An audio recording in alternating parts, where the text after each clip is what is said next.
নমস্কার, আপনারা দেখছেন অভিজিৎ অফিসিয়াল। আমি অভিজিৎ। রাজ্য বিজেপির দুই নেতা মানে সুকান্ত মজুমদার এবং শুভেন্দু অধিকারীর মধ্যে সম্পর্কের ফাটল কি ক্রমশ চড়া হচ্ছে, তেমনই ইঙ্গিত পাওয়া যাচ্ছে। মঙ্গলবার দিন রাজ্য বিজেপির কোর কমিটির একটা বৈঠক ছিল সল্টলেকে একটি হোটেলে। তো ওখানে রাজ্য বিজেপির প্রথম সারি সমস্ত নেতা উপস্থিত ছিলেন। তিন কেন্দ্রীয় পর্যবেক্ষক সুনীল বনসল, মঙ্গল পাণ্ডে এবং অমিত মালব্য উপস্থিত ছিলেন। কিন্তু রাজ্যের বিরোধী দলনেতা শুভেন্দু অধিকারী অনুপস্থিত ছিলেন। সুকান্ত মজুমদার রাজ্য বিজেপি সভাপতি, উনিও উপস্থিত ছিলেন। তো এই মিটিং এর পরে যখন সাংবাদিক সম্মেলনে একজন সাংবাদিক সুকান্ত বাবুকে প্রশ্ন করেন যে আপনাদের মিটিং এ প্রায় সমস্ত প্রথম সারির নেতা, রাজ্য বিজেপির প্রায় সব নেতা উপস্থিত ছিলেন, একমাত্র শুভেন্দু বাবু অনুপস্থিত কেন ছিলেন? তখন সুকান্ত বাবু কিছু ইঙ্গিতপূর্ণ কথাবার্তা বলেন। উনি বলেন যে শুভেন্দু বাবু এই ধরনের মিটিং এ এর আগেও কিছু মিটিংয়ে ওনাকে ডাকা হয়নি, কিছু মিটিংয়ে উনি আসেন না, কারণ এই ধরনের মিটিংয়ে উনি কমফোর্ট ফিল করেন না। আর তাছাড়া তার কারণ হচ্ছে উনি যেটা ব্যাখ্যা দিয়েছেন যে কমফোর্ট ফিল এই কারণে করেন না কারণ এই ধরনের মিটিংটা অনেক লম্বা চলে, অনেক কিছু সাংগঠনিক আলোচনা হয়, অনেক দীর্ঘ সময় ধরে চলে।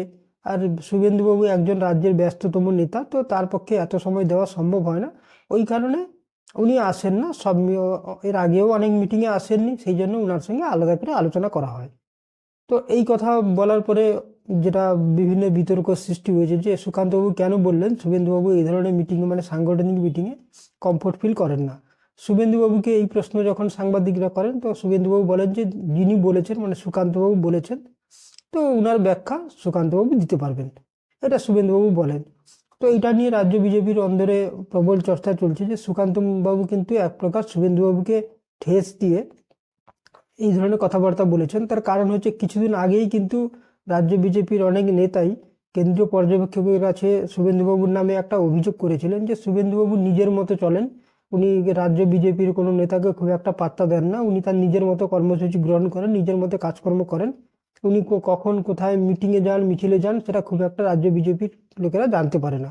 এই ধরনের একটা অভিযোগ উঠেছিল। তো এইবার যেটা সুকান্তবাবু মনে হয় অনেক দিন থেকে সহ্য করতে করতে আলটিমেটলি উনি কিন্তু এটা বলেই ফেললেন।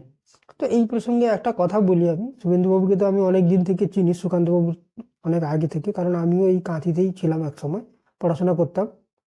তো যেটা দেখেছি শুভেন্দুবাবুদের মধ্যে একটা মানসিকতা রয়েছে যে আমি বড়, আমি সব কিছু।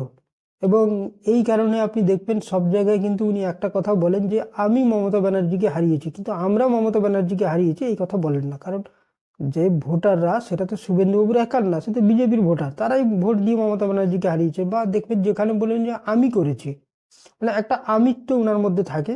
এবং এই আমিত্বর জন্যই কিন্তু উনি তৃণমূলে যখন ছিলেন তখনও উনার এই প্রবলেমটা হয়েছিল। কারণ আপনারা জানেন যে তৃণমূলে থাকা অবস্থাতেই উনাদের বিরুদ্ধে অভিযোগ উঠেছিল যে প্রায় সমস্ত পোস্ট উনাদের ফ্যামিলির লোকেরাই নিয়েছেন। মানে অন্য কোনো তৃণমূলের আর কোনো নেতা নেত্রী খুব একটা বিশেষ ভালো পোস্ট পায়নি, সমস্ত এমপি এমএলএ মন্ত্রী থেকে শুরু করে ওনাদেরই সব পোস্ট, মিউনিসিপ্যালিটি চেয়ারম্যান সব কিছু। তো এই অভ্যাসটা ওনার মধ্যে একটা আছে ওনাদের মধ্যে। এবং এই কারণেই দেখবেন যে উনি যখন টিএমসি থেকে বিজেপিতে এলেন, ওনার সঙ্গে কিন্তু অধিকাংশ নেতা নেত্রী টিএমসি থেকে ভেঙে কিন্তু খুব একটা বেরিয়ে আসেনি। যারা এসেছিল তাদেরকে অলরেডি তৃণমূলের টিকিট টিকিট দিত না, তারা এমনিই চলে যেত, সোনালী গুহ, রবীন্দ্রনাথ ভট্টাচার্য ইত্যাদি। তো তাদের খুব একটা গুরুত্ব নেই। আর যারা ওর সঙ্গে এসেছিল, যেমন সুনীল মণ্ডল এমপি ছিল পূর্ব বর্ধমানে, উনি পরবর্তী ক্ষেত্রে শুভেন্দুবাবুর নামে নানা কথা বলেছেন যে উনি ফোন ধরেন না ইত্যাদি ইত্যাদি। আপনি দেখবেন যদি বিজেপির পরিষদীয় দলের মধ্যেও কিছু এমএলএ কিন্তু এই প্রতিবাদটা মানে শোনা যাচ্ছে প্রায় 20 জনের মতো, তারাও কিন্তু প্রতিবাদ করছে যে শুভেন্দুবাবুর সঙ্গে তাদের ঠিক মতো পড়ছে না, তাদের কথা শোনেন না, তাদের ফোন ধরেন না ইত্যাদি ইত্যাদি। তো শুভেন্দুবাবু এর আগেও আপনি দেখবেন যে বীরবা হাসদাকে বলেছিলেন যে ওরা আমার জুতোর নিচে থাকা। তো এই ধরনের উনার মধ্যে একটা অ্যারোগেন্সি বা বা বিজেপির যে আর যারা রাজ্য নেতা আছে, সে দিলীপ ঘোষ হতে পারে, সুকান্ত মজুমদার হতে পারে, বা যে হতে পারে, শুভেন্দুবাবু যে কাউকে খুব একটা পাত্তা দেন না। শুভেন্দুবাবু মনে করেন যে আমি সব থেকে বড়, এরা কোন নেতা। তো এই ধরনের একটা অ্যারোগেন্সি ভাব, এই অ্যারোগেন্সির জন্যই কিন্তু উনার টিএমসিতেও প্রবলেম ছিল, বিজেপিতেও কিন্তু প্রবলেম শুরু হয়েছে। জানা যাবে আগামী দিনে কি হতে পারে। তবে উনার মধ্যে কিন্তু এই ধরনের যে প্রবলেমটা বরাবরই ছিল এবং এখনো আছে, যে আমি বড়, আমি সব কিছু। এবং এই করতে গিয়ে কিন্তু ওরা বিজেপির মধ্যেও মনে হচ্ছে রীতিমতো এবার ঠোকাঠুকি শুরু হয়ে যাচ্ছে। এবং সুকান্তবাবু সঙ্গেও শুরু হয়ে গেছে, এর আগে দিলীপবাবুর সঙ্গেও শুরু হয়ে খুব একটা ভালো সম্পর্ক নেই।